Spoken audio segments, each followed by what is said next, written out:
بسم اللہ الرحمن الرحیم۔ السلام علیکم۔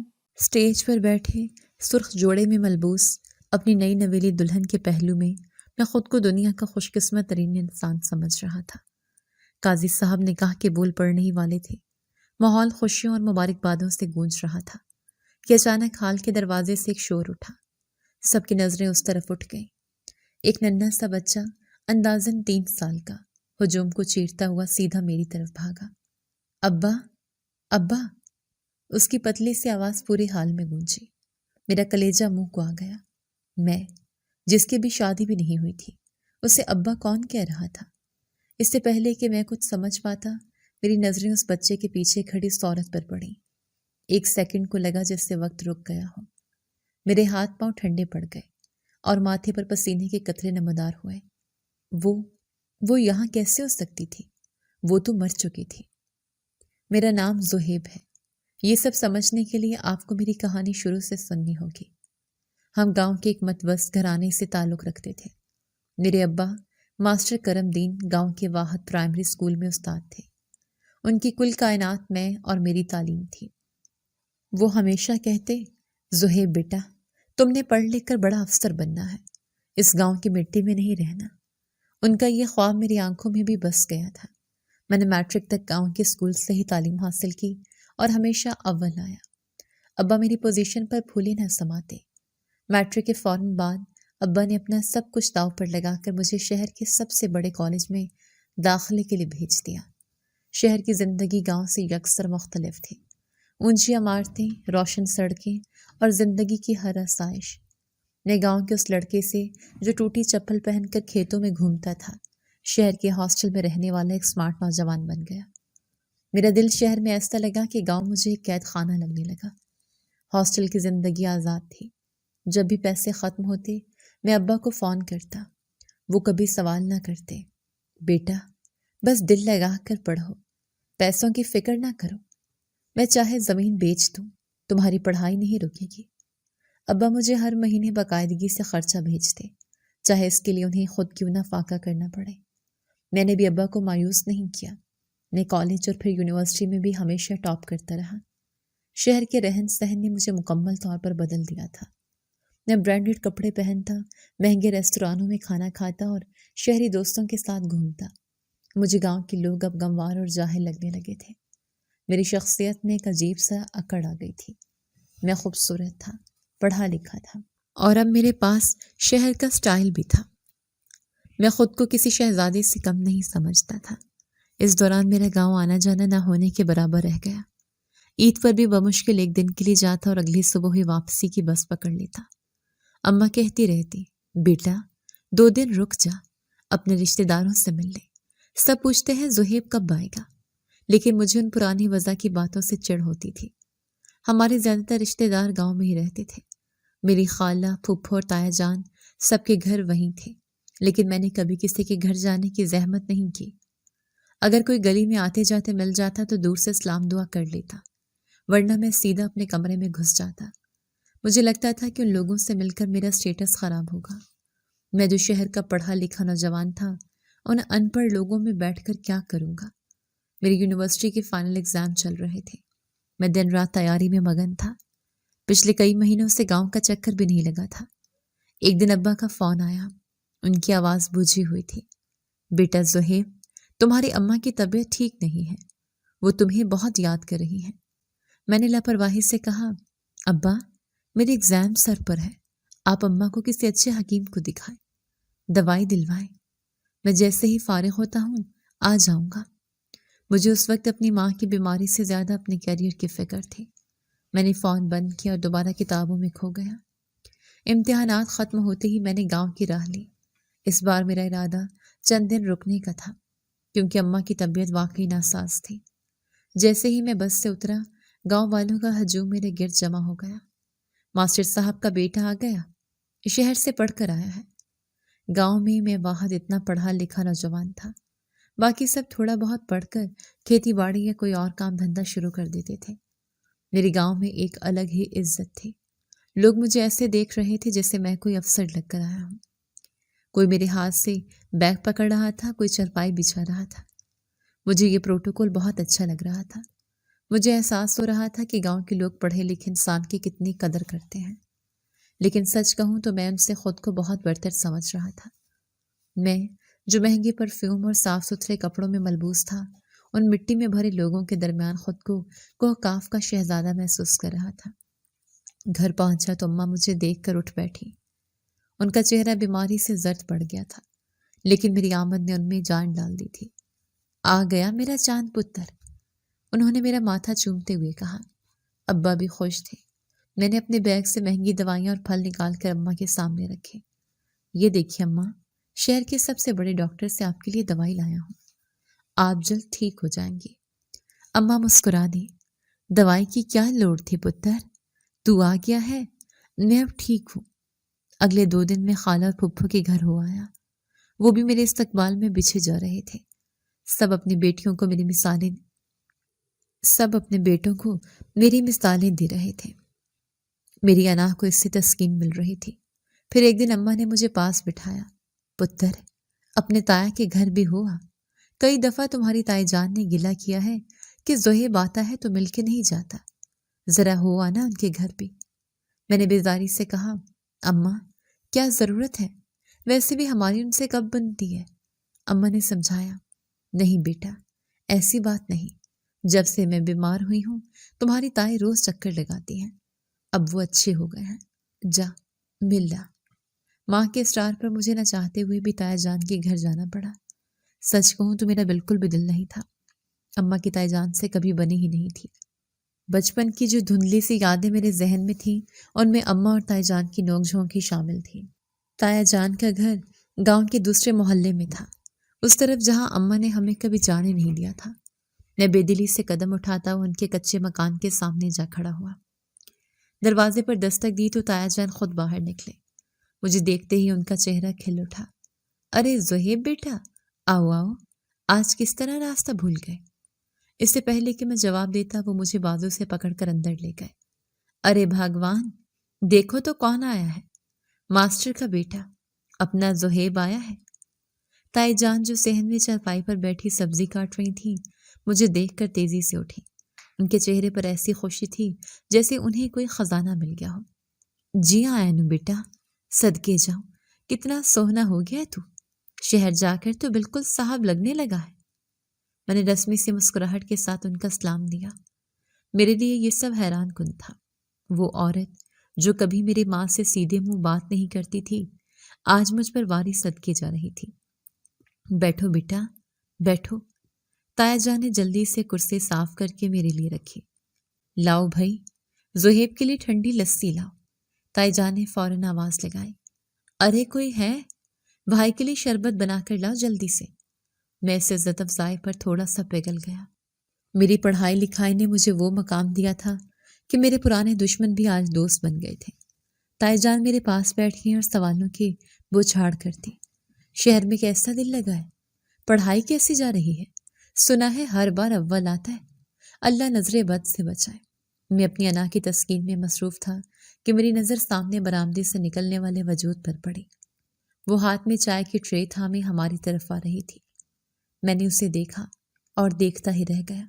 وہ انتہا کی حسین تھی، دودھ جیسی سفید رنگت، بڑی بڑی سیاہ آنکھیں جن میں ایک عجیب سی اداسی تھی، اور لمبے گھنے بال جو اس نے ڈھیلی سی چوٹی میں باندھے ہوئے تھے۔ میں جو شہر کی ماڈرن لڑکیوں کو دیکھنے کا عادی تھا، اس سادگی بھرے حسن کے سامنے مبہوت ہو کر رہ گیا۔ مجھے یقین تھا کہ یہ تایا جان کی بیٹی ہی ہوگی۔ اس نے ٹرے میرے سامنے میز پر رکھی۔ تائی جان نے اسے کہا، چائے ٹھیک سے دینا بھائی کو۔ لڑکی نے چائے کا کپ میری طرف بڑھایا اور پھر اپنی ماں کی طرف دیکھ کر اشارے سے کچھ کہنے لگی۔ میں یہ منظر دیکھ کر ٹھٹک گیا۔ میں نے حیرت سے تائی جان سے پوچھا، تائی جان، یہ بولتی نہیں ہے؟ تائی جان کے چہرے پر ایک لمحے کو دکھ کی پرچھائی لہرائی۔ پھر انہوں نے کہا، ہاں بیٹا، انہوں نے ٹھنڈی آہ بھری، یہ روبی ہے، میری بیٹی، پیدائشی گونگی ہے۔ یہ سن کر مجھے ایک جھٹکا لگا۔ میں جب گاؤں سے گیا تھا تب یہ بہت چھوٹی تھی، شاید 8-9 سال کی۔ اس وقت تو ہمارا آنا جانا بالکل ختم تھا، اس لیے مجھے معلوم ہی نہیں تھا کہ تایا جان کے بچے کتنے ہیں اور کیسے ہیں۔ مجھے بس اتنا یاد تھا کہ ان کی ایک بیٹی ہے، لیکن اتنی خوبصورت لڑکی اور گونگی؟ روبی ہماری باتیں سن کر سر جھکائے وہیں کھڑی رہی، شاید وہ سب سمجھ رہی تھی۔ تائی جان نے اسے اشارے سے جانے کو کہا تو وہ خاموشی سے مڑ کر اندر چلے گئے۔ میں اس کے جانے کے بعد بھی اسی کے بارے میں سوچتا رہا۔ میں نے تائی جان سے کہا، اس کا علاج نہیں کروایا آپ لوگوں نے؟ بہت کروایا بیٹا، تائی جان نے گفتگو میں حصہ لیا۔ شہر کے بڑے ڈاکٹروں کو بھی دکھایا، سب کہتے ہیں اس کی حالت میں کوئی مسئلہ نہیں، شاید دماغی طور پر کوئی ایسی چوٹ ہے کہ یہ بول نہیں پاتی، بس اشاروں سے ہی بات کرتی ہے۔ میں کچھ دیر مزید وہاں بیٹھا، لیکن میرا دھیان اب اس باتوں میں نہیں تھا۔ میرے ذہن پر وہ اداس اور خوبصورت چہرہ چھا گیا تھا۔ میں ان سے اجازت لے کر اٹھا تو تائی جان نے پھر کہا، بیٹا اب باتیں رہا کرو، یہ بھی تمہارا اپنا ہی گھر ہے۔ میں نے جی بہتر کہا اور گھر واپس آ گیا، لیکن اس دن کے بعد کچھ بدل گیا تھا۔ روبی کا چہرہ بار بار میری آنکھوں کے سامنے آ جاتا، اس کی خوبصورتی نہیں بلکہ اس کی معذوری مجھے اپنی طرف کھینچ رہی تھی۔ گھر پر اماں کی طبیعت اب پہلے سے بہتر تھی۔ میں ان کے پاس بیٹھتا، ان کی خدمت کرتا، لیکن میرا دماغ کہیں اور ہوتا۔ مجھے بار بار تایا جان کے گھر یاد آتا۔ نہ جانے کیوں اس حسین چہرے کو دیکھ کر میرے دل میں عجیب برے خیالات نے جنم لینا شروع کر دیا۔ میں جانتا تھا کہ وہ بے زبان ہے، اپنا دفاع نہیں کر سکتی۔ یہ خیال مجھے کمزور کرنے کی بجائے ایک عجیب سی شیطانی طاقت کا احساس دلا رہا تھا۔ میں جو خود کو اتنا پڑھا لکھا اور مہذب سمجھتا تھا، اپنے اندر چھپے اس درندے کو پہلی بار پہچان رہا تھا۔ گھر واپس آنے کے بعد بھی میرا ذہن واپس وہیں اٹکا ہوا تھا۔ روبی کا معصوم اور خوفزدہ چہرہ میری آنکھوں سے اوجھل نہیں ہو رہا تھا۔ میں جو خود کو اتنا پڑھا لکھا اور مہذب سمجھتا تھا، اپنے اندر کی اس تاریکی سے خود بھی خوفزدہ ہونے لگا تھا۔ لیکن یہ خوف عارضی تھا، اس پر ایک شیطانی خواہش غالب آ رہی تھی۔ میں بار بار تایا جان کے گھر کی طرف جانے کے بہانے ڈھونڈنے لگا۔ کبھی اماں کے لیے دوائی لانے کے بہانے اس گلی سے گزرتا، کبھی کسی دوست سے ملنے کا کہہ کر اس طرف نکل جاتا، اس امید پر کہ شاید اس کی ایک جھلک مل جائے۔ مجھے اپنی اس سوچ پر گھن آ رہی تھی، لیکن میں اس پر قابو پانے سے قاصر تھا۔ گاؤں میں میری عزت، میری تعلیم، سب کچھ اس وقت مجھے بے معنی لگ رہا تھا۔ پھر وہ دن آ ہی گیا جس کا مجھے لاشعوری طور پر انتظار تھا۔ میں اماں کے پاس ان کے پیر دبا رہا تھا جب انہوں نے باتوں باتوں میں ذکر کیا، آج تمہارے تایا تائی کسی قریبی گاؤں میں شادی پر جا رہے ہیں۔ میرا دل زور سے دھڑکا۔ میں نے خود کو پرسکون رکھتے ہوئے پوچھا، اچھا تو گھر پر کون ہوگا؟ اماں بولی، تائی جان بتا رہی تھیں کہ روبی کی طبیعت کچھ ٹھیک نہیں، اس لیے وہ ساتھ نہیں جا رہی۔ وہ کہہ رہی تھیں کہ میں شام کو ایک چکر لگا لوں، بچی اکیلی ہوگی۔ یہ سنتے ہی میرے اندر سویا ہوا شیطان جاگ اٹھا۔ یہ بہترین موقع تھا۔ میں نے فوراً اپنا آیت جتاتے ہوئے کہا، اماں آپ کی اپنی طبیعت ٹھیک نہیں ہے، آپ اس حالت میں کہاں چل کر جائیں گی؟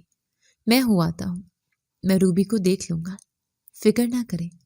میں نے مزید بات بناتے ہوئے کہا، بلکہ میں اسے کہوں گا کہ وہ رات کا کھانا کھانے ہمارے پاس ہی آ جائے۔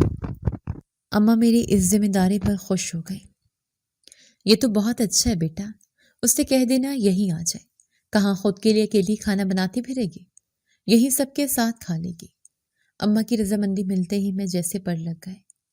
میں شام کے گہرے ہونے کا انتظار کرنے لگا۔ جیسے ہی مغرب کی اذان ہوئی، میں تیار ہو کر گھر سے نکل پڑا۔ میرے قدم تیزی سے تایا جان کے گھر کی طرف اٹھ رہے تھے، لیکن میرا دل کسی انجانے خوف اور ایک مجرمانہ لذت کے احساس سے بھرا ہوا تھا۔ جب میں ان کے گھر پہنچا تو گلی میں مکمل سناٹا تھا۔ میں نے لکڑی کے پرانے دروازے پر ہلکی سی دستک دی، کوئی جواب نہ آیا۔ میں نے دروازے کو دھکا دیا تو وہ چڑچڑاہٹ کے ساتھ کھل گیا۔ صحن میں اندھیرا پھیلنا شروع ہو گیا تھا۔ روبی، میں نے دھیمی آواز میں پکارا۔ کوئی جواب نہ ملنے پر میں صحن عبور کر کے برآمدے تک آ گیا۔ تب میری نظر کچن کے پاس برتن دھونے والی جگہ پر پڑی۔ وہ وہاں موجود تھی۔ اس نے اپنے دونوں بازو فولڈ کیے ہوئے تھے اور برتن دھونے میں مشغول تھی۔ شاید نلکے کے پانی کے شور میں اس نے میری آواز نہیں سنی تھی۔ اس کے گورے گورے بازو دیکھ کر میرا دل بے قابو ہونے لگا۔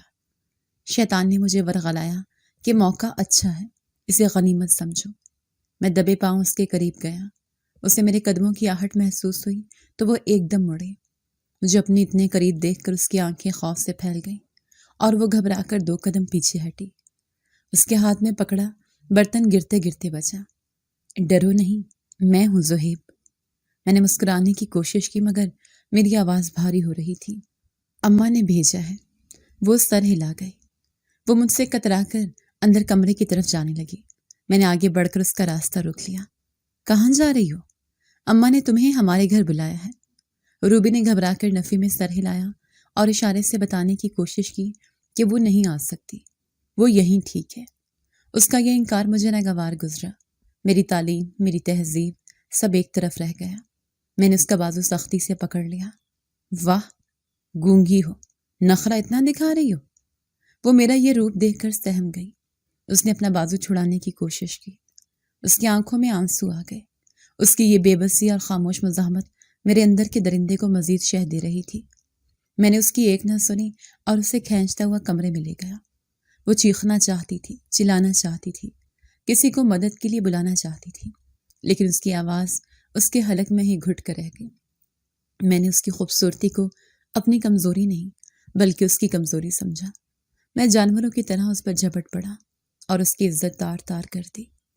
میں روبی کو اسی حالت میں سسکتا ہوا اور روتا ہوا چھوڑ کر کمرے سے باہر نکل آیا۔ صحن پار کرتے ہوئے میں نے اپنے کپڑے درست کیے اور بالوں پر ہاتھ پھیرا، جیسے کچھ ہوا ہی نہ ہو۔ میرے چہرے پر ندامت کا شائبہ تک نہ تھا بلکہ ایک وحشیانہ فتح کا احساس تھا۔ میں نے اپنی ہوس پوری کر لی تھی، وہ بھی ایک ایسی لڑکی سے جو کسی کو کچھ بتا بھی نہیں سکتی تھی۔ گھر پہنچا تو اماں جاگ رہی تھیں۔ وہ میرا ہی انتظار کر رہی تھیں۔ آ گیا پتر، کہاں رہ گیا تھا؟ روبی کو ساتھ کیوں نہیں لایا؟ میں نے انتہائی اطمینان سے جھوٹ بولا۔ اماں، میں نے اسے بہت کہا لیکن وہ نہیں آئی۔ کہہ رہی تھی کہ اس نے خود ہی کھانا بنا لیا ہے اور بس ایک آدھے گھنٹے تک تائے تائے بھی واپس آ جائیں گے، اس لیے آپ فکر نہ کریں۔ اماں کو میری بات پر پورا یقین آ گیا۔ چلو کوئی نہ پتر ہے، وہ سادگی سے بولی۔ گھر میں اکیلی تھی نا، بس اس لیے جھجک رہی ہوگی۔ میں تو اس لیے کہہ رہی تھی کہ بیچاری اکیلی ہے۔ نے اماں کو کیا بتاتا کہ جسے وہ دوسروں سے بچانے کی فکر کر رہی تھیں، اس کی عزت تو خود ان کا پڑھا لکھا بیٹا ہی برباد کرایا تھا۔ مجھے اپنی اس حرکت پر ذرا بھی خلش نہیں تھی، ذرا بھی پچھتاوا نہیں تھا۔ میں نے جو چاہا وہ حاصل کر لیا تھا۔ میں سکون سے اپنے کمرے میں گیا اور سو گیا۔ اگلی صبح میری آنکھ کسی شور سے نہیں بلکہ اماں کی گھبرائی ہوئی آواز سے کھلی۔ وہ ابا سے کہہ رہی تھیں، سنیے، جلدی اٹھیں، ہمیں فوراً بڑے بھائی جان کے گھر جانا ہے۔ ابا نے نیند میں پوچھا، خیریت تو ہے؟ صبح صبح کیا ہو گیا؟ اماں کی اگلی بات نے میرے پیروں تلے زمین نکال دی۔ روبی نے خودکشی کر لی ہے۔ یہ سننا تھا کہ میرا دل حلق میں آ گیا۔ کیا خودکشی کر لی؟ اس کا مطلب ہے اس نے میری زیادتی کی وجہ سے یہ قدم اٹھایا ہے۔ میرے ہاتھ پاؤں ٹھنڈے پڑ گئے اور ماتھے پر پسینہ آ گیا۔ اماں اور ابا فوراً تیار ہو کر تایا جان کے گھر کی طرف بھاگے۔ میں وہیں بستر پر بیٹھا رہ گیا۔ میرے دل میں ایک شدید خوف بیٹھ گیا۔ کیا روبی نے مرنے سے پہلے اشاروں سے تایا تائی کو سب کچھ بتا دیا ہوگا؟ کیا اس نے کوئی خط لکھا ہوگا؟ لیکن وہ تو لکھ پڑھ بھی نہیں سکتی تھی۔ مگر وہ اشاروں میں تو ماہر تھی۔ اگر انہیں معلوم ہو گیا کہ میں نے یہ کیا ہے تو میرا کیا بنے گا؟ میرا دماغ تیزی سے کام کرنے لگا۔ گاؤں میں میری اتنی عزت تھی، سب مجھے ماسٹر صاحب کا قابل بیٹا کہتے تھے۔ اگر یہ بات کھل گئی تو سب میرے بارے میں کیا سوچیں گے؟ تایا جان مجھے زندہ نہیں چھوڑیں گے۔ بے شک اس نے خودکشی کی ہے، لیکن اس کا الزام مجھ پر ہی آئے گا۔ لوگ کہیں گے کہ میری وجہ سے اس نے جان دی ہے۔ یہ تو سیدھا سیدھا قتل کا کیس بن جائے گا۔ یہ سوچتے ہی میری ٹانگیں کانپنے لگی۔ مجھے اپنی پڑھائی، اپنا کیریئر، اپنی عزت سب کچھ تباہ ہوتا نظر آ رہا تھا۔ مجھے روبی کے مرنے کا افسوس نہیں تھا، مجھے صرف اپنی جان اور اپنی ساکھ کی فکر تھی۔ میں نے فیصلہ کرنے میں ایک لمحہ بھی ضائع نہیں کیا۔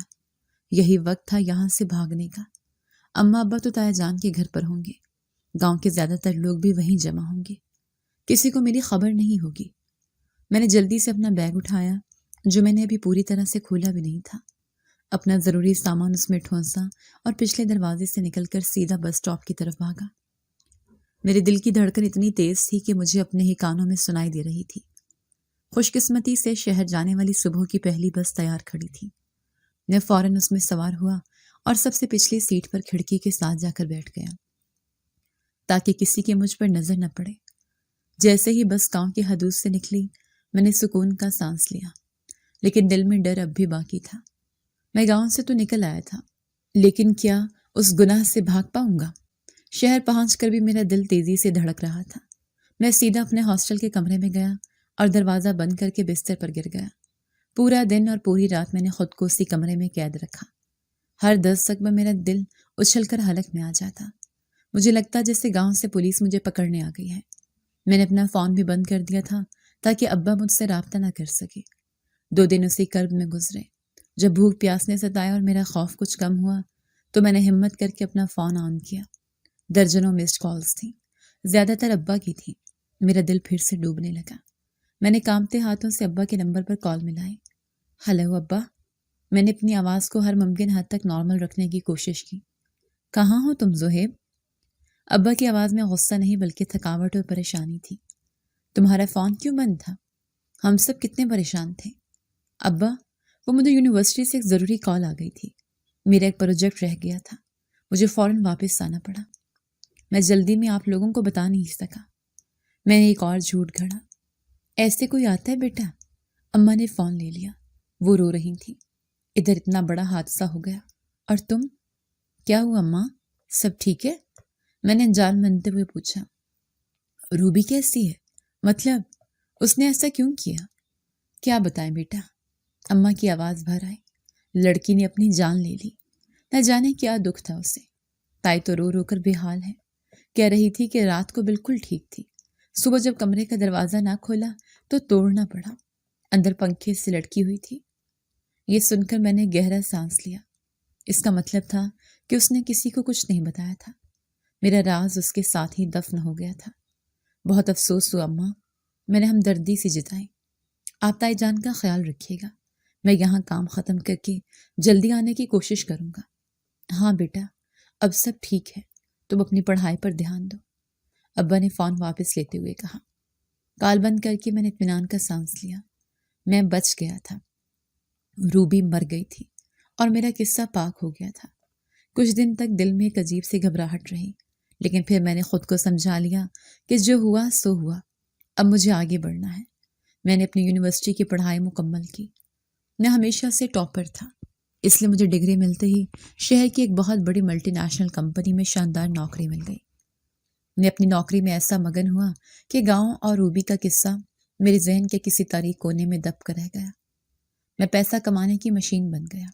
میں خوب پیسہ کماتا اور ہر مہینے ایک بڑی رقم گھر بھیج دیتا۔ اماں ابا بھی خوش تھے کہ ان کے بیٹے نے ان کا نام روشن کر دیا ہے۔ گاؤں میں ہمارا گھر بھی پکا بن گیا اور ابا نے اسکول ماسٹری چھوڑ کر آرام کی زندگی شروع کر دی تھی۔ وہ مجھ پر فخر کرتے تھے۔ پیسے نے میرے اور گاؤں کے درمیان فاصلہ مزید بڑھا دیا تھا۔ اب میں انہیں یہی کہتا کہ آفس سے چھٹی نہیں ملتی، بہت کام ہوتا ہے۔ سچ تو یہ تھا کہ مجھے اس گاؤں سے، اس گھر سے اور خاص طور پر تایا جان کے محلے سے خوف آتا تھا۔ مجھے ڈر لگتا تھا کہ اگر میں وہاں گیا تو میرا وہ راز نہ کھل جائے جو اب صرف میں جانتا تھا۔ اسی بھاگ دوڑ میں 3 سال گزر گئے۔ میں اب 27 سال کا ایک کامیاب نوجوان تھا جس کے پاس پیسہ، عزت اور ایک شاندار کیریئر تھا۔ اب اماں نے میری شادی کے لیے اصرار کرنا شروع کر دیا تھا۔ بیٹا، اب بہت ہو گیا، کب تک اکیلے رہو گے؟ میں چاہتی ہوں اپنے مرنے سے پہلے تمہارا بسا ہوا گھر دیکھ لوں۔ وہ ہر دوسرے دن فون پر یہی بات کرتی۔ اماں، ابھی کیا جلدی ہے؟ میں ٹالنے کی کوشش کرتا۔ کوئی جلدی نہیں، 3 سال ہو گئے ہیں تمہیں گاؤں آئے ہوئے۔ اس بار تم آؤ، ہم تمہاری شادی کریں گے۔ مجھے شہر کی لڑکیاں بالکل پسند نہیں تھیں۔ وہ بہت تیز، آزاد خیال اور ماڈرن تھیں۔ میں ایک ایسی بیوی چاہتا تھا جو بالکل پاک دامن ہو، مشرقی ہو، جسے کسی غیر مرد نے دیکھا تک نہ ہو۔ یہ سوچتے ہوئے ایک بار بھی میرے ذہن میں یہ خیال نہیں آیا کہ میں خود کتنا پاک دامن ہوں۔ میں یہ بھول گیا تھا کہ میں نے ایک بے قصور کی عزت لوٹی ہے اور اس کی جان لی ہے، لیکن میں اپنے لیے ایک نیک اور پاکیزہ بیوی کی تلاش میں تھا۔ جب میں نے اماں کو اپنے خیالات سے آگاہ کیا کہ مجھے شہر کی لڑکیاں پسند نہیں تو وہ بہت خوش ہوئی۔ شکر ہے میرے بیٹے کو ابھی بھی اپنے روایات کا پاس ہے۔ ایک دن انہوں نے فون پر مجھ سے کہا، زہیب بیٹا، میرے ذہن میں تمہارے لیے ایک بہت اچھی لڑکی ہے، کہو تو بات چلاؤں؟ میں نے بے دلی سے پوچھا، کون ہے اماں؟ تمہاری خالہ زاد نبین، اماں نے جوش سے بتایا۔ ماشاء اللہ، ابھی اس نے اپنی گریجویشن مکمل کی ہے، بہت نیک سلیقہ شعار اور گھر سنبھالنے والی بچی ہے۔ تمہاری خالہ کا بھی یہی خیال تھا کہ اگر تم ہاں کر دو تو اس سے اچھا رشتہ کہاں ملے گا۔ نبین کا نام سن کر میرے ذہن میں ایک دھندلا سا خاکہ ابھرا۔ میں اس سے کئی بار بچپن میں اور پھر گاؤں آتے جاتے ملا تھا۔ دیکھنے میں بلا شبہ اچھی تھی، خوبصورت اور باحیا بھی تھی، لیکن سچ کہوں تو میں نے کبھی اس کے بارے میں اس نظر سے سوچا ہی نہیں تھا۔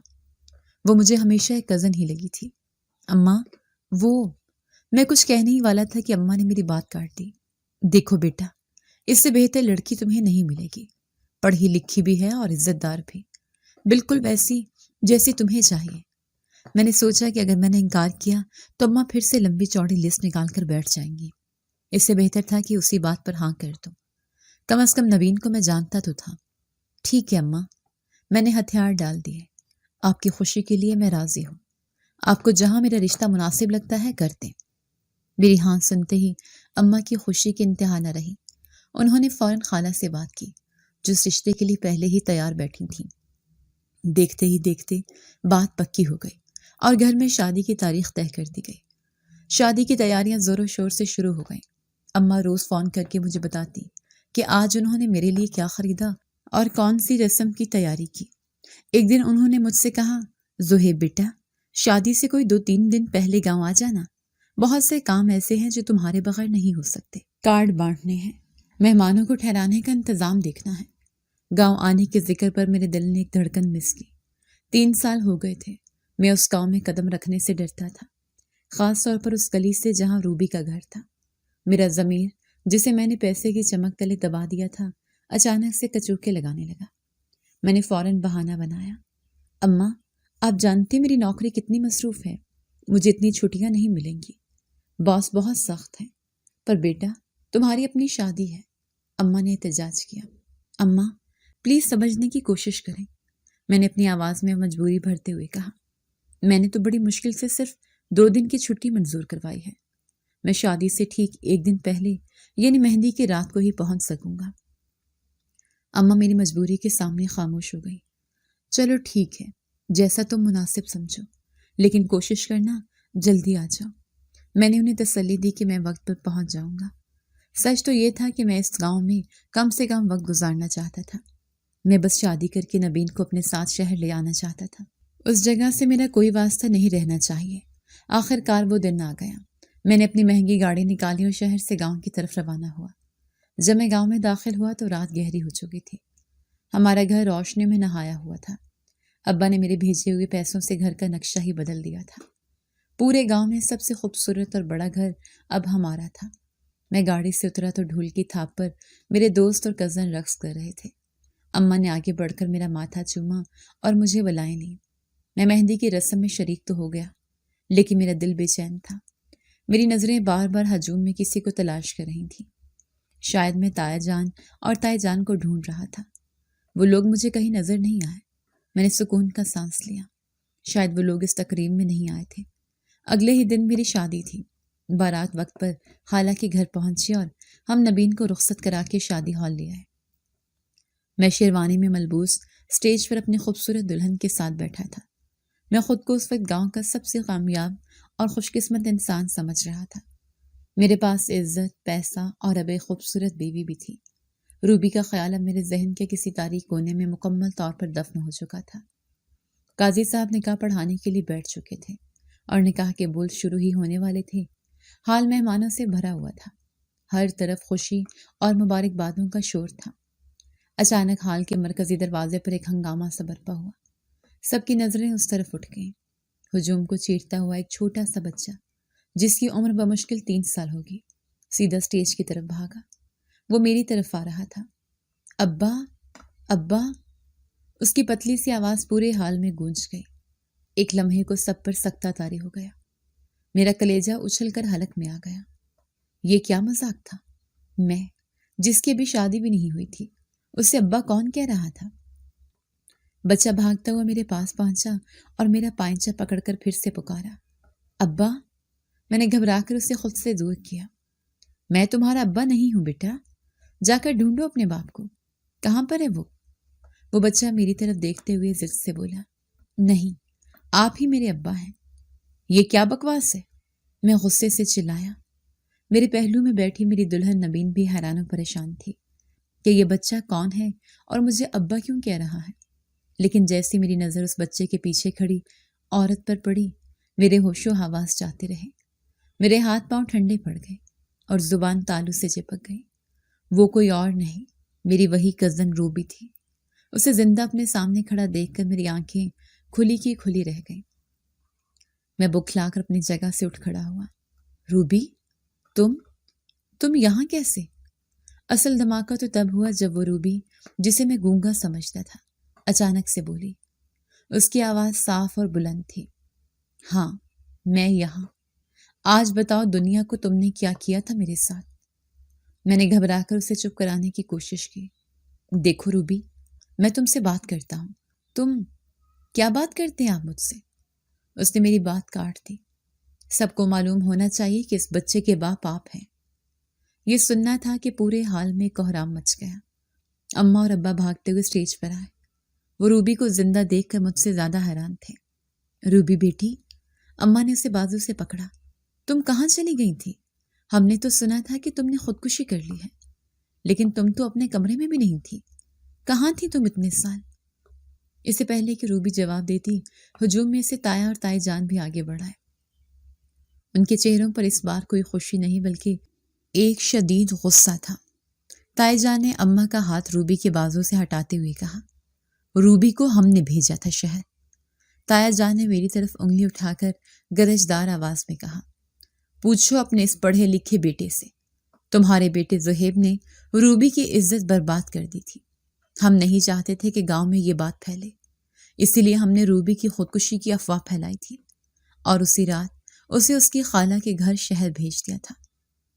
تائی جان نے روتے ہوئے بات آگے بڑھائی۔ وہاں جا کر ہمیں معلوم ہوا کہ یہ ماں بننے والی ہے۔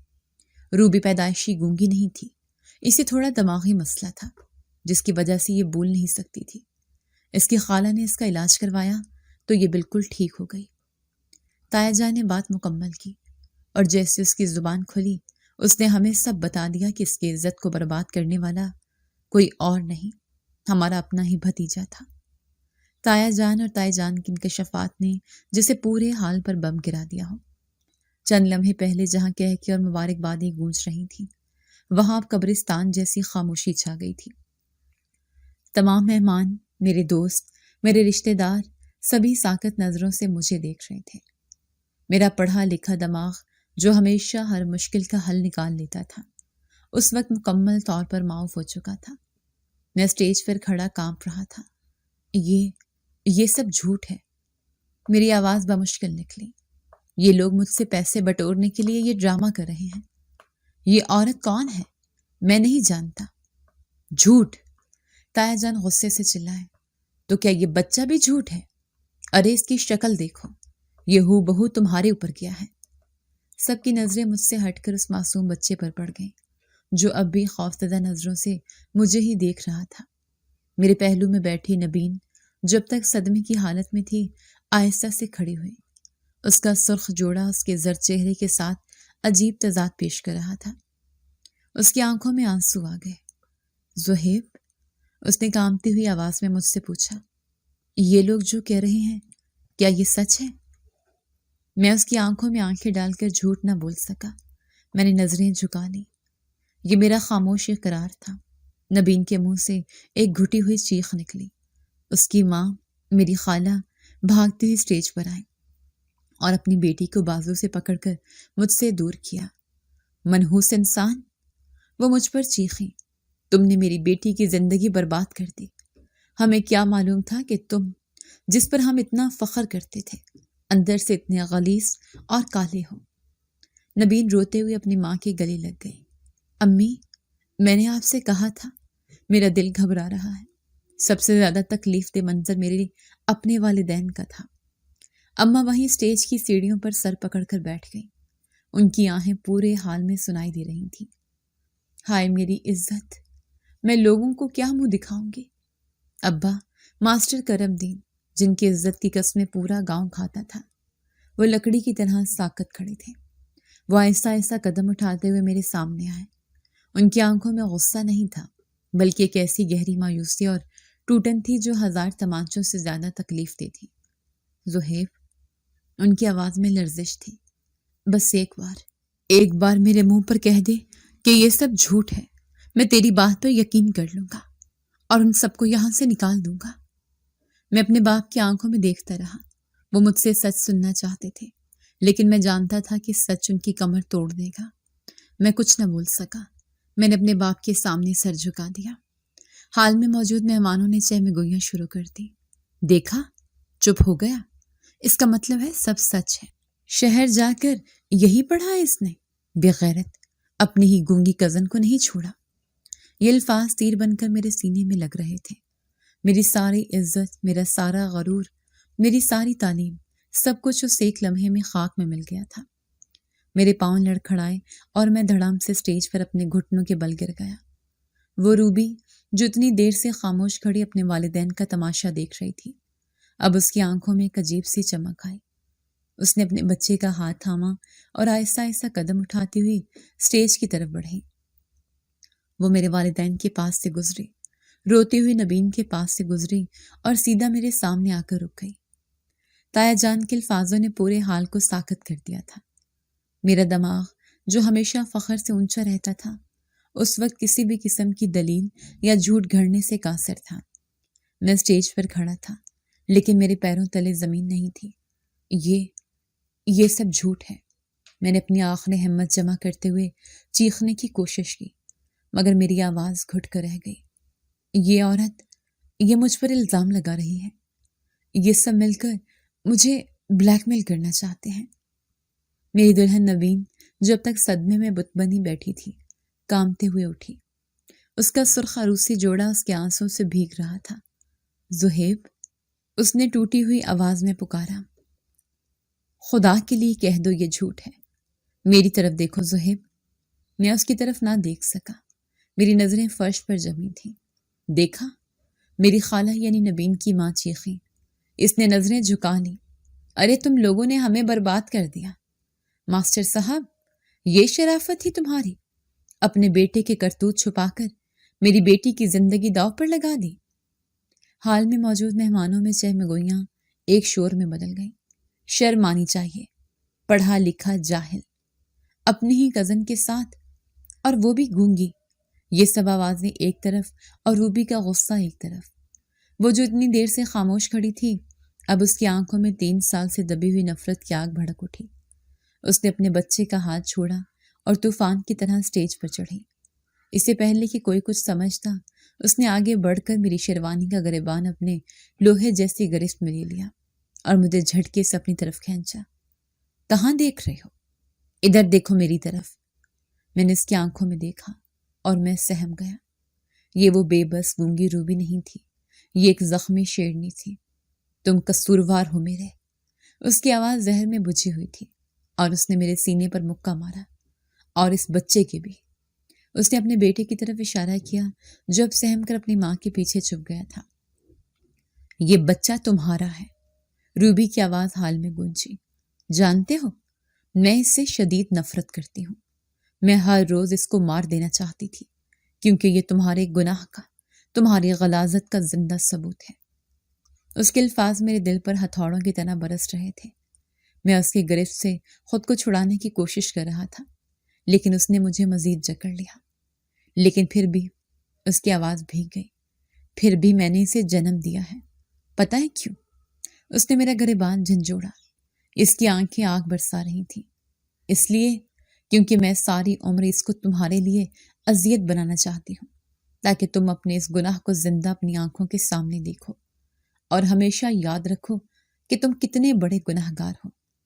میں اس کی آنکھوں میں دیکھتا رہا۔ مجھ سے بولنے کی سکت چھن چکی تھی۔ میں شرمندہ تھا۔ میں ایک لفظ نہ بول سکا۔ میرا ضمیر، جسے میں نے 3 سال تک پیسے، کامیابی اور شہر کی روشنیوں تلے دبانے کی کوشش کی تھی، آج پھٹ پڑا تھا۔ مجھے وہ رات یاد آ گئی، وہ بے بسی، وہ خاموش آنسو، اور وہ میرا وحشیانہ کہکا۔ اتنے سال میں کیسے رہا، یہ صرف میں جانتا تھا۔ 1 منٹ کا مجھے سکون نہیں ملا تھا۔ میرا ضمیر مجھے سونے نہیں دیتا تھا۔ آج مجھے موقع ملا تھا اپنے اس ضمیر کو مطمئن کرنے کا، اس بوجھ کو اتارنے کا۔ میں نے اپنے کامتے ہوئے وجود کو سنبھالا اور ہجوم پر ایک نظر ڈالی۔ میں نے اپنی روتی ہوئی ماں کو دیکھا اور اپنے باپ کو، جن کا سر شرم سے جھکا ہوا تھا۔ ہاں، میری آواز پورے حال میں گونجی۔ ہاں، روبی کا مجرم میں ہی ہوں۔ یہ اقرار کرنا تھا کہ حال میں کوہرام مچ گیا۔ میری دلہن نبین نے ایک دل خراش چیخ ماری اور وہیں بے ہوش ہو کر گر پڑی۔ لیکن سب سے تیز رد عمل میرے ابا کا تھا۔ وہ جو مجسم وقار بنے کھڑے تھے تیزی سے میری طرف بڑھے اور ایک زوردار تھپڑ میرے منہ پر رسید کیا۔ چٹاخ کی آواز پورے حال میں گونجی اور میں دوبارہ فرش پر گر پڑا۔ تمہیں شرم نہیں آئی تھی؟ وہ مجھ پر گرجے۔ ان کی آنکھوں سے آنسو رواں تھے۔ تم پڑھے لکھے تھے، تم نے تعلیم حاصل کی تھی، اور تم نے کیا کیا؟ اپنے ہی گھر کی عزت پر ہاتھ ڈال دیا، اپنی ہی چچا زاد بہن کی زندگی برباد کر دی، وہ بھی اس کی معذوری کا فائدہ اٹھا کر۔ ابا نے ہانپتے ہوئے میرا بازو پکڑا اور مجھے کھینچ کر کھڑا کیا۔ جس لڑکی کو تم نے برباد کیا ہے، اب اسی کو آباد بھی کرو گے۔ وہ قاضی صاحب کی طرف مڑے جو یہ سارا تماشا دیکھ رہے تھے۔ قاضی صاحب، نکاح رکے گا نہیں، لیکن دلہن بدلی جائے گی۔ ابا، یہ آپ کیا کہہ رہے ہیں؟ میں چلایا۔ وہی جو تم نے سنا ہے۔ ابا نے تایا جان کی طرف دیکھا۔ بھائی صاحب، اگر آپ کو منظور ہو تو میں آج ہی اس حرامزادے کا نکاح آپ کی بیٹی سے کروانا چاہتا ہوں۔ خالہ یہ سن کر چیخ پڑی۔ کیا مطلب ہے تمہارا کرم دین؟ میری بیٹی کا کیا ہوگا؟ ابا نے ہاتھ جوڑ دیے۔ بہن، مجھے معاف کر دو، میرا بیٹا تمہاری بیٹی کے لائق نہیں۔ میں اس گناہ گار کے ساتھ تمہاری معصوم بچی کی زندگی برباد نہیں کر سکتا۔ خالہ نے مجھے نفرت بھری نظروں سے دیکھا اور روتی ہوئی نبین کو بازو سے پکڑ کر حال سے باہر لے گئی۔ تمام باراتی اور مہمان ایک ایک کر کے اٹھ کر جانے لگے۔ وہ حال جو کچھ دیر پہلے خوشیوں سے بھرا تھا، اب صرف چند لوگوں کی سسکیوں سے گونج رہا تھا۔ ابا نے میرا نکاح روبی سے کروا دیا۔ میں نے لرزتے ہوئے قبول ہے کہا، جبکہ روبی نے پتھرائی ہوئی آنکھوں سے قبول ہے کہا۔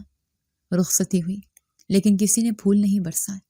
ہم گھر آئے، لیکن کسی نے مبارکباد نہیں دی۔ میں روبی کے ساتھ اپنی زندگی کی شروعات کرنا چاہتا تھا، لیکن میں اس سے اس قدر شرمندہ تھا کہ اس سے نظریں ملانے کی ہمت نہیں تھی۔ دن گزرنے لگے۔ روبی میرے ساتھ ایک ہی کمرے میں رہتی تھی، لیکن اجنبیوں کی طرح۔ وہ 5 وقت کی نماز پڑھتی تھی۔ تہجد میں وہ اللہ کے آگے گڑ گڑا کر ایسی دعائیں مانگتی اور روتی تھی کہ مجھے ایسا محسوس ہوتا تھا جیسے میری ساری عمر نہ میں اللہ سے معافی مانگ سکتا ہوں اور نہ ہی روبی سے۔ ایک رات میں نے ہمت کر کے اس سے بات کی۔ وہ نماز پڑھ کر اٹھی تھی۔ میں اس کے قدموں میں بیٹھ گیا۔ روبی، مجھے معاف کر دو۔ وہ دیر تک مجھے خالی نظروں سے دیکھتی رہی۔ پھر اس نے تلخی سے کہا، معافی؟ زہیب، آپ اصل قصوروار میرے نہیں، اس بچے کے ہیں۔ اس نے کونے میں سوئے ہوئے ہمارے بیٹے کی طرف اشارہ کیا، جس کو لوگ ہمیشہ آپ کی ناجائز اولاد کہیں گے۔ یہ الفاظ میرے دل پر گرے۔ میں اس کے ہاتھ پکڑ کر پھوٹ پھوٹ کر رویا۔ خدا کے لیے ایسا مت کہو، تم مجھے معاف کر دو، شاید میرا اللہ بھی مجھے معاف کر دے۔ میں نے اس بچے کو اپنا نام دیا ہے کیونکہ وہ میری اولاد ہے۔ میں نے سوچا تھا وقت کے ساتھ سب ٹھیک ہو جائے گا، کوئی کچھ نہیں کہے گا، لیکن میں غلط تھا۔ آج تک یہ بات میرے لیے تانا ہے۔ جب میں اپنے بیٹے کو گود میں اٹھا کر گلی سے گزرتا ہوں تو آتے جاتے لوگ جب میرے بیٹے کو میرے ساتھ دیکھتے ہیں تو یہی کہتے ہیں، یہ لے کے جا رہا ہے اپنی ناجائز اولاد کو۔ وہ اولاد میری ہے، لیکن اس پر دھبا لگا ہے کہ وہ ناجائز ہے۔ اس چیز کا بوجھ ہمیشہ میرا بیٹا اٹھائے گا۔ یہ سوچ سوچ کر میں آج بھی ہلکان ہوتا ہوں کہ میں کیسا باپ ہوں۔ نکاح ہو چکا تھا، رخصتی ہو گئی تھی۔ میں زہیب، جو شہر سے پڑھا لکھا مغرور اور پاک دامن بیوی کا متلاشی تھا، اب اپنے ہی کزن، اپنی ہی زیادتی کا شکار، روبی کے ساتھ ایک کمرے میں قید تھا۔ ہمارا گھر جو میری شادی کی خوشیوں سے دمک رہا تھا، اب ایک ماتم کدے میں تبدیل ہو چکا تھا۔ وہ حال، وہ مہمان، نبین کی بے ہوشی، خالہ کی نفرت بھری نگاہیں اور ابا کا وہ تھپڑ، سب کچھ ایک ڈراؤنے خواب کی طرح میرے ذہن پر مسلط تھا۔ لیکن یہ خواب نہیں تھا، یہ وہ بھیانک حقیقت تھی جسے میں نے خود جنم دیا تھا۔ ہمارے کمرے میں خاموشی تھی۔ روبی جب گونگی نہیں تھی، مجھ سے بات نہیں کرتی تھی، اس کا وجود، اس کی ہر سانس میرے لیے ایک ملامت تھی۔ وہ 5 وقت کی نماز پڑھتی اور پھر تہجد میں گھنٹوں سجدے میں پڑی رہتی۔ اس کی سسکیوں کی آواز میرے ضمیر پر ہتھوڑوں کی طرح برستی۔ میں جانتا تھا وہ مجھ جیسے درندے کے لیے بد دعا نہیں کرتی ہوگی، وہ صرف اپنے نصیب پر روتی تھی اس لمحے کو کوستی تھی جب میں اس کی زندگی میں آیا تھا. میں نے اس سے معافی مانگی تھی اور اس نے جو جواب دیا تھا وہ میرے وجود کو چھلنی کر گیا تھا. آپ اصل قصوروار اس بچے کے ہیں جس کو لوگ ہمیشہ آپ کی ناجائز اولاد کہیں گے. اس کا یہ جملہ سچ ثابت ہونے میں دیر نہیں لگی. زندگی نے ایک نیا اذیت ناک رخ اختیار کر لیا تھا. میں جو گاؤں کا فخر تھا اب گاؤں کی شرمندگی بن چکا تھا. ابا ماسٹر کرم دین جن کی عزت کی قسمیں کھائی جاتی تھیں اب سر جھکا کر چلتے تھے. وہ اسکول جاتے لیکن بچے ان کے پیچھے سرگوشیاں کرتے. اماں نے گھر سے نکلنا ہی چھوڑ دیا تھا. میں نے شہر میں اپنی نوکری اپنا مستقبل سب کھو دیا تھا. اب میں گاؤں میں بے روزگار تھا. میں نے کئی بار کوشش کی کہ کھیتوں میں ابا کا ہاتھ بٹاؤں لیکن جس گلی سے گزرتا لوگ مجھے دیکھ کر تھوکتے. یہ ہے وہ پڑھا لکھا جاہل، اس نے تو اپنے گھر کو ہی نہیں بخشا. گونگی بہن کو اور سب سے زہریلا تیر جب میں اپنے بیٹے کو اپنے جگر کے ٹکڑے کو گود میں اٹھاتا، یہ لے کے جا رہے اپنی ناجائز اولاد کو. وہ اولاد میری تھی، اس پر ناجائز کا دھبا لگ چکا تھا. یہ وہ دھبا تھا جو میرے گناہ نے لگایا تھا اور اسے دنیا کا کوئی قانون کوئی نکاح نہیں مٹا سکتا تھا. ایک دن میرا بیٹا جب 4 سال کا ہو چلا تھا اور معصومیت سے کلکاریاں مارتا پھرتا تھا، گلی میں دوسرے بچوں کے ساتھ کھیلنے نکلا. میں چھت پر کھڑا یہ منظر دیکھ رہا تھا. جیسے میرا بیٹا ان کے قریب پہنچا ایک عورت بھاگتی ہوئی آئی اور اپنے بچے کا ہاتھ پکڑ کر اسے کھینچ لیا. خبردار، اس کے ساتھ مت کھیلنا، یہ گناہ کا بیج ہے. میرا بیٹا جو ان الفاظ کا مطلب نہیں سمجھتا تھا حیرانی سے وہیں کھڑا رہ گیا. اس نے دوسرے بچوں کی طرف دیکھا، سب پیچھے ہٹ گئے. وہ اکیلا رہ گیا. اس نے نظریں اٹھائیں اور مجھے چھت پر کھڑے دیکھا. اس کی آنکھوں میں وہ سوال تھا جس کا جواب میرے پاس نہیں تھا. وہ روتا ہوا گھر بھاگ آیا اور سیدھا روبی کی گود میں چھپ گیا. وہ دن میری زندگی کا فیصلہ کن دن تھا. مجھ پر انکشاف ہوا کہ میں صرف روبی کا ہی نہیں بلکہ اس معصوم بچے کا بھی مجرم تھا. میں نے اس سے اس کا بچپن چھین لیا تھا. اس سے پہلے کہ وہ شروع ہوتا، اس رات میں روبی کے پاس گیا. جب وہ نماز سے فارغ ہوئی میں اس کے قدموں میں نہیں بیٹھا، میں اس کے سامنے زمین پر ڈھیر ہو گیا. میں نے ہاتھ جوڑ دیے. روبی، میری آواز گھٹ رہی تھی. میں جانتا ہوں میں معافی کے لائق نہیں. میں جانتا ہوں میں نے تمہاری زندگی تباہ کر دی. لیکن آج میرے بیٹے کو لوگوں نے گناہ کا بیج کہا. وہ میرا بیٹا ہے، میں اسے یہ سزا نہیں بھگتنے دے سکتا. روبی نے مجھے پتھرائی ہوئی نظروں سے دیکھا. اس کی آنکھوں میں نہ نفرت تھی نہ محبت، صرف ایک بے بسی تھی. تو اب کیا چاہتے ہو زہیب؟ اس کی آواز میں وہی تلخی تھی. کیا تم لوگوں کے منہ بند کر سکتے ہو؟ کیا تم ماضی میں جا کر اس رات کو مٹا سکتے ہو؟ نہیں مٹا سکتے. یہ وہ آگ ہے جو تم نے لگائی ہے اور یہ ہم تینوں کو جلائے گی، مجھے، تمہیں اور اس معصوم کو سب سے زیادہ. میں یہ آگ بجھانا چاہتا ہوں. روبی، میں چیخ پڑا. مجھے راستہ بتاؤ، میں کیا کفارہ ادا کروں؟ وہ دیر تک خاموش رہی، پھر اس نے ٹھنڈی آواز میں کہا، کفارہ لفظوں سے ادا نہیں ہوتا زہیب، وہ عمل سے ہوتا ہے. تم اس بچے کو اس ماحول سے نہیں بچا سکتے جہاں ہر کوئی تمہارا ماضی جانتا ہے. اگر تم واقعی اس کے باپ ہو، اگر تم واقعی شرمندہ ہو تو اس بچے کو یہاں سے لے جاؤ. اس کا جواب میرے لیے ایک حکم تھا. مجھے وہیں اپنا سبق مل گیا. اگلی صبح میں ابا کے پاس گیا. وہ خاموشی سے چرپائی پر بیٹھے تھے. ان کی کمر جھک گئی تھی. ابا، میں نے ان کے پاؤں چھوئے. میں یہ گاؤں چھوڑ کر جا رہا ہوں. ابا نے چونک کر میری طرف دیکھا. میں نے جو کیا ہے اس کی سزا مجھے یہاں رہ کر مل رہی ہے، لیکن میرے گناہ کی سزا میرے بیٹے کو کیوں ملے؟ روبی ٹھیک کہتی ہے، میں یہاں رہ کر اس کی زندگی نہیں سنوار سکتا. میں اسے کسی دور شہر لے جاؤں گا جہاں کوئی ہمیں نہ جانتا ہو. میں مزدوری کروں گا، کچھ بھی کروں گا، لیکن اسے ایک باعزت نام دوں گا. ابا کی آنکھوں میں جو میرے لیے مایوسی سے بجھ چکی تھی مہینوں بعد ایک ہلکی سی نمی ابھری. شاید یہ فخر نہیں تھا مگر اطمینان تھا. تم نے دیر کر دی، انہوں نے بھاری آواز میں کہا، لیکن تم نے فیصلہ درست کیا. تعلیم نے تمہیں شعور نہیں غرور دیا تھا. امید ہے یہ ٹھوکر تمہیں انسان بنا دے گی. جاؤ، اور تب تک واپس نہ آنا جب تک تم اس بچے کو ایک قابل فخر انسان نہ بنا دو. یہی تمہارا کفارہ ہے. میں نے گاؤں میں اپنی زمین کا حصہ بیچا. جو تھوڑے بہت پیسے ملے وہ جیب میں ڈالے. میں نے اپنا سارا شہری لباس، اپنا غرور، سب کچھ ایک صندوق میں بند کیا اور ایک سادہ سا لباس پہن لیا. میں نے روبی سے کہا، تیار ہو جاؤ. اس نے صرف ایک سوال پوچھا، کہاں؟ جہنم سے دور. میں نے جواب دیا. اگلے دن ہم تینوں گاؤں کے بس اسٹاپ پر کھڑے تھے، میں، روبی اور ہمارا بیٹا، جس کا ہاتھ میں نے مضبوطی سے تھاما ہوا تھا۔ گاؤں والے ہمیں جاتے ہوئے دیکھ رہے تھے، ان کی آنکھوں میں اب بھی حقارت تھی۔ بس آئی، میں نے پہلے روبی کو سوار کیا، پھر اپنے بیٹے کو گود میں اٹھایا اور بس میں چڑھ گیا۔ میں نے آخری بار اپنے گاؤں، اپنے گھر اور اپنے ماضی کی طرف دیکھا۔ میرا سفر شروع ہو چکا تھا۔ یہ شہر سے گاؤں اور پھر گاؤں سے نامعلوم منزل کی طرف سفر تھا۔ یہ ایک پڑھے لکھے مغرور نوجوان سے ایک شرمندہ باپ بننے کا سفر تھا۔ میں نے ایک پاک دامن بیوی چاہی تھی اور خود سب سے بڑا داغدار بن گیا۔ قدرت نے مجھے ایک ایسی بیوی دی جو میری ہر غلطی کا آئینہ تھی، اور ایک ایسا بیٹا دیا جو میرے گناہ کا زندہ ثبوت تھا۔ میں نہیں جانتا تھا کہ روبی مجھے کبھی دل سے معاف کرے گی یا نہیں۔ میں نہیں جانتا تھا کہ میرا بیٹا بڑا ہو کر مجھ سے نفرت کرے گا یا محبت، لیکن میں نے اپنا سبق سیکھ لیا تھا۔ سبق یہ تھا کہ علم کا اصل مقصد ڈگری حاصل کرنا نہیں، بلکہ ظرف حاصل کرنا ہے۔ سبق یہ تھا کہ ہوس کا ایک لمحہ ندامت کی پوری زندگی پر بھاری ہوتا ہے، اور سبق یہ تھا کہ کچھ گناہوں کی معافی نہیں ہوتی، صرف کفارہ ہوتا ہے۔ میرا کفارہ یہ تھا کہ میں اپنی باقی زندگی اس عورت کی خدمت میں گزار دوں جس کی زندگی میں نے برباد کی، اور اس بچے کی پرورش پر لگا دوں جسے دنیا میری ناجائز اولاد کہتی تھی، لیکن وہ میرا واحد جائز مقصد حیات بن چکا تھا۔ بس چل پڑی اور میں نے اپنے ضمیر کا بوجھ اٹھائے ایک نئی زندگی کی طرف پہلا قدم بڑھا دیا۔